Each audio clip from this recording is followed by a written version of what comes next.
आज है 28 जून 2024 दिन शुक्रवार। नमस्कार, सुप्रभात। न्यूज छत्तीसगढ़ में आपका बहुत बहुत स्वागत है। इससे पहले आप छत्तीसगढ़ के कौन से जिले से न्यूज को देख रहे हैं, कमेंट में हमें जरूर बताइए।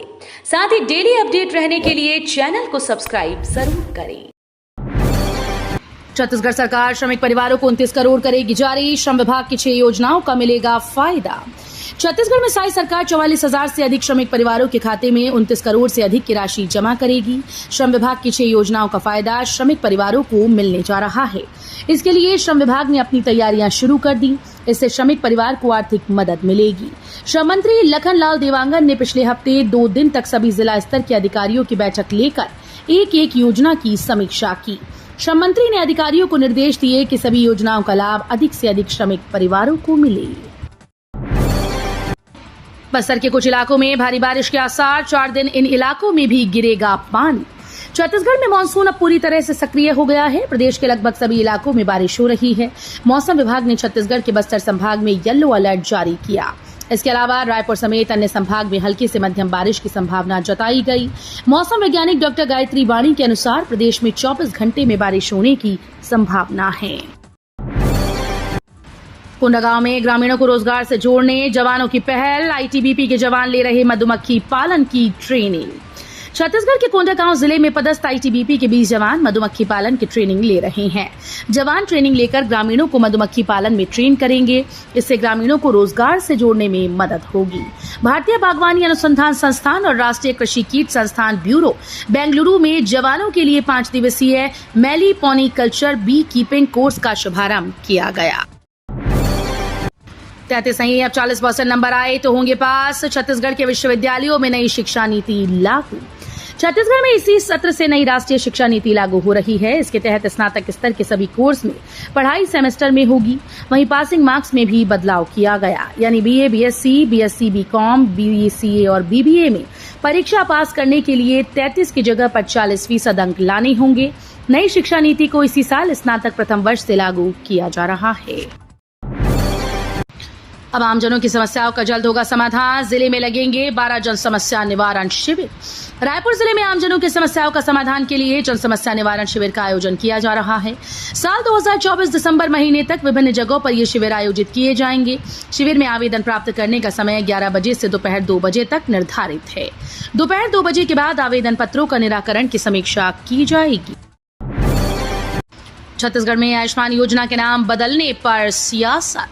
छत्तीसगढ़ सरकार ने डॉक्टर खूबचंद बघेल स्वास्थ्य सहायता योजना का नाम बदलकर शहीद वीर नारायण सिंह आयुष्मान स्वास्थ्य योजना कर दिया। इसका आदेश लोक स्वास्थ्य और परिवार कल्याण विभाग ने जारी किया। प्रदेश में योजना का नाम बदलने पर सियासत शुरू हो गई। कांग्रेस ने इसे खूबचंद बघेल का अनादर बताया। वहीं भाजपा का कहना है कि नाम बदलने की परिपाटी कांग्रेस की रही है। आयुष्मान योजना का नाम कांग्रेस ने बदला था।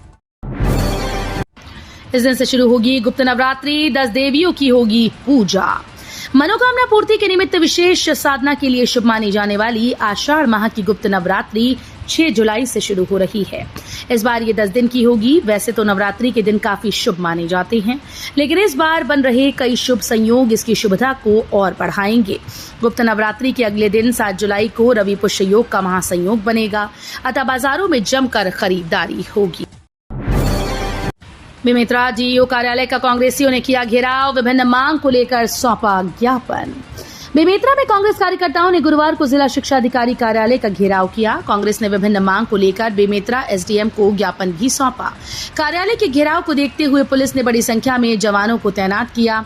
कार्यकर्ताओं व पुलिस के बीच बहस भी हुई। कार्यकर्ताओं को पुलिस ने डीईओ कार्यालय के भीतर जाने से रोक लिया। इस दौरान कांग्रेस कार्यकर्ताओं ने जमकर नारेबाजी की।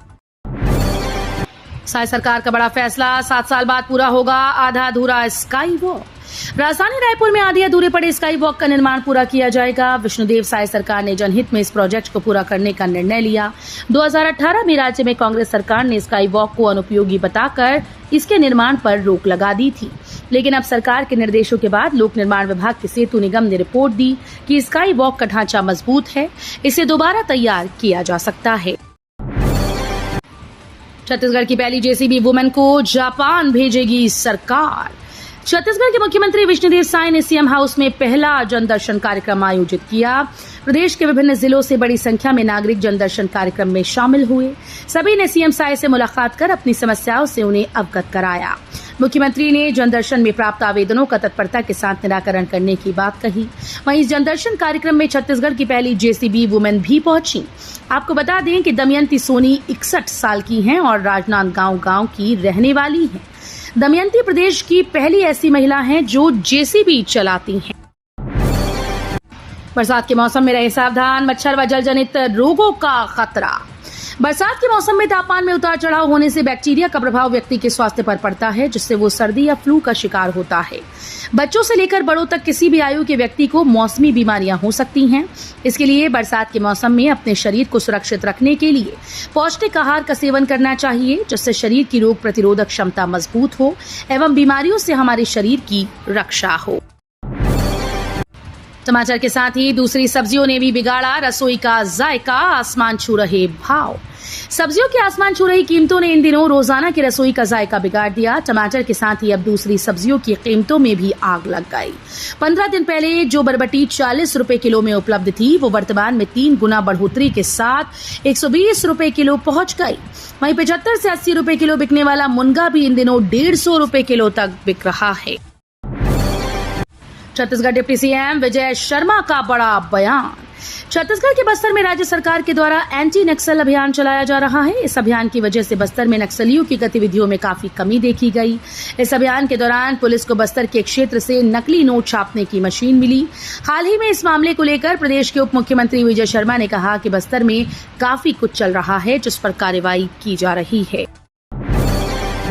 जनदर्शन कार्यक्रम में शामिल होने पहुंचे लोग पुष्पमाला से हुआ स्वागत। छत्तीसगढ़ के मुख्यमंत्री विष्णुदेव साय से हर गुरुवार को जनता से रूबरू होंगे। मुख्यमंत्री निवास कार्यालय में जनदर्शन कार्यक्रम शुरू हो गया है। सीएम साय आत्मीयता से प्रदेश के विभिन्न हिस्सों से आए नागरिकों से मिल रहे हैं, उनकी समस्याओं को संवेदनशीलता के साथ सुन रहे हैं और उनकी समस्याओं के निराकरण हेतु अधिकारियों को आवश्यक दिशा निर्देश भी दे रहे हैं। जनदर्शन कार्यक्रम के दौरान सीएम साय को नागरिकों ने उनकी पोर्ट्रेट भेंट की। छत्तीसगढ़ में विधानसभा लोकसभा चुनाव में जीत का दावा करने वाली कांग्रेस को मिली करारी हार। विधानसभा लोकसभा चुनाव में कांग्रेस की हार की वजह तलाशने कांग्रेस की केंद्रीय टीम आज शुक्रवार को छत्तीसगढ़ आ रही है। कर्नाटक के पूर्व मुख्यमंत्री व पूर्व केंद्रीय मंत्री वीरप्पा मोइली बेंगलुरु से सीधे रायपुर पहुंचेंगे। 5 दिवसीय दौरे के दौरान वे प्रदेश के अलग अलग संभागों में प्रदेश कांग्रेस कमेटी के पदाधिकारियों की बैठक लेंगे। इससे पहले दिन 28 जून को प्रदेश कांग्रेस कमेटी की बैठक लेंगे। जनदर्शन में आयुषी ने लगाई गुहार, बोली आईएएस बनकर करना चाहती हूं देश सेवा। मुख्यमंत्री विष्णुदेव साय ने गुरुवार को अपने कार्यकाल का पहला जनदर्शन कार्यक्रम आयोजित किया। मुख्यमंत्री साय को जनदर्शन कार्यक्रम में महिलाओं ने मैतारी वंदन योजना शुरू करने के लिए बधाई दी। महिलाओं ने कहा कि उन्हें सशक्त करने के लिए इसी प्रकार आगे भी काम करते रहना चाहिए। जनदर्शन में मुख्यमंत्री को किसानों ने फसल नष्ट होने के संबंध में ज्ञापन दिया। मुख्यमंत्री ने किसानों से कहा कि उन्हें नियमानुसार मुआवजा दिया जाएगा। नयापारा में अवैध प्लॉटिंग की तैयारी, कृषि भूमि पर बिछाए जा रहे मुरम, अधिकारियों ने कही कार्रवाई की बात। बालोद जिला मुख्यालय इन दिनों अवैध प्लॉटिंग का गढ़ बना हुआ है। सामान्य कृषि जमीनों को मात्र मुरम बिछाकर उसे प्लॉटिंग के लिए तैयार किया जा रहा है और नगर पालिका के द्वारा भी ऐसे प्लॉटिंग क्षेत्रों की खरीदी बिक्री पर प्रतिबंध लगाया जा रहा है। मुख्य नगर पालिका अधिकारी ने बताया कि 15 जगहों पर प्रतिबंधात्मक बोर्ड लगाया जाना था, लेकिन 11 जगहों पर ही लग पाया है। शासकीय कन्या हाई स्कूल में छात्राओं को नहीं मिल सका दाखिला। बलौदा जनपद पंचायत क्षेत्र के कोरबी निवासी 10 से 12 छात्राएं जिला कलेक्ट्रेट कार्यालय पहुंचकर शासकीय कन्या हाई स्कूल में दाखिला दिलाने की मांग की। संयुक्त कलेक्टर ममता यादव ने छात्राओं की समस्याओं को सुना और आवेदन लिया, साथ ही दाखिला होने का आश्वासन दिया। जानकारी के अनुसार ग्रामीण क्षेत्र ग्राम कोरबी की होनहार छात्राएं शासकीय कन्या स्कूल बलौदा में दाखिला न देने की बात को लेकर जिला कलेक्ट्रेट कार्यालय पहुंची थी। 1 जुलाई से देश में लागू होंगे 3 नए कानून, बालोद में कार्यशाला का आयोजन। 1 जुलाई से देश में नया कानून प्रचलन में आ जाएगा। कानून के विषय में हर वर्ग को जानकारी देने के लिए जिला प्रशासन के द्वारा वृहद कार्यशाला आयोजित की जा रही है। इसमें लोक सेवकों के साथ साथ विभिन्न स्तंभ के लोगों को भी इसके लिए जागरूक किया जा रहा है। कलेक्टर इंद्रजीत सिंह चंद्रवाल ने कहा कि देश में 1 जुलाई 2024 से लागू हो रहे 3 नए कानून केवल दंड नहीं, न्याय आधारित होंगे। नक्सलगढ़ में पहली बार बजी स्कूल की घंटी, लाल सलाम के नारों की जगह वर्णमाला सीखेंगे बच्चे। अक्सर नक्सलवाद और नक्सली घटनाओं के लिए चर्चा में रहने वाला सुकमा जिला शिक्षा के क्षेत्र में नए बदलाव कर रहा है। जहां लाल सलाम के नारे ही गूंजा करते थे, वहां अब स्कूल की घंटी और बच्चों की ABCD सुनने को मिल रही है। ये सुखद तस्वीर सुकमा जिले के दुलेड़ एलमागुंडा की है, जहां आजादी के 77 साल के बाद स्कूल खुला। हालांकि स्कूल झोपड़ी में है क्योंकि इन इलाकों में व्यवस्थाओं को अब तक दुरुस्त नहीं किया जा सका। बिलासपुर के बाद छत्तीसगढ़ के जिले में शिक्षकों पर हुई कार्रवाई। छत्तीसगढ़ के बलरामपुर जिले के रामानुजगंज में एक सरकारी स्कूल में शिक्षकों की लापरवाही का मामला सामने आया, जहां BEO ने 8 शिक्षकों को कारण बताओ नोटिस जारी कर दिया। दरअसल रामचंद्रपुर ब्लॉक के BEO ने सरकारी स्कूल में अचानक निरीक्षण किया। किसानों ने फसल नष्ट होने पर मांगा मुआवजा, महिलाओं ने महतारी वंदन योजना के लिए दी बधाई। छत्तीसगढ़ में CM विष्णुदेव साय ने आम जनता की समस्याओं के समाधान के लिए जनदर्शन कार्यक्रम करने का निर्णय लिया। ये कार्यक्रम हर गुरुवार को CM जनता की समस्याओं को सुनकर उनका समाधान किया गया। CM हाउस में जनदर्शन कार्यक्रम में 27 जून से इसकी शुरुआत की गई। मुख्यमंत्री निवास में सुबह 11 बजे से जनदर्शन कार्यक्रम की शुरुआत हुई, जो दोपहर 1 बजे बाद तक जारी रही। परीक्षण में फेल हो गए स्टील उत्पाद, NHAI ने 4 कंपनीज को थमाया नोटिस। भारतीय राष्ट्रीय राजमार्ग प्राधिकरण ने छत्तीसगढ़ की 4 स्टील कंपनीज को नोटिस थमाया। वजह यह है कि सड़क निर्माण के अलग अलग प्रोजेक्ट में इन कंपनीज ने गुणवत्ताहीन उत्पादों की सप्लाई की। NHAI ने जब accreditation board for testing and calibration laboratories lab से स्टील उत्पादों की टेस्टिंग कराई तो उत्पाद टेस्ट में खरे नहीं उतरे। इस रिपोर्ट के आधार पर NHAI ने कंपनीज को नोटिस जारी किया। सौम्या चौरसिया की जमानत पर कोर्ट ने फैसला सुरक्षित रखा। कोयला घोटाला केस में जेल में है बंद। कोयला घोटाला केस में जेल में बंद पूर्व मुख्यमंत्री भूपेश बघेल की निलंबित उप सचिव सौम्या चौरसिया की ओर से EOW कोर्ट में जमानत के लिए दाखिल याचिका पर सुनवाई खत्म हो गई। सौम्या चौरसिया की जमानत याचिका पर कोर्ट ने फैसला सुरक्षित रख लिया है।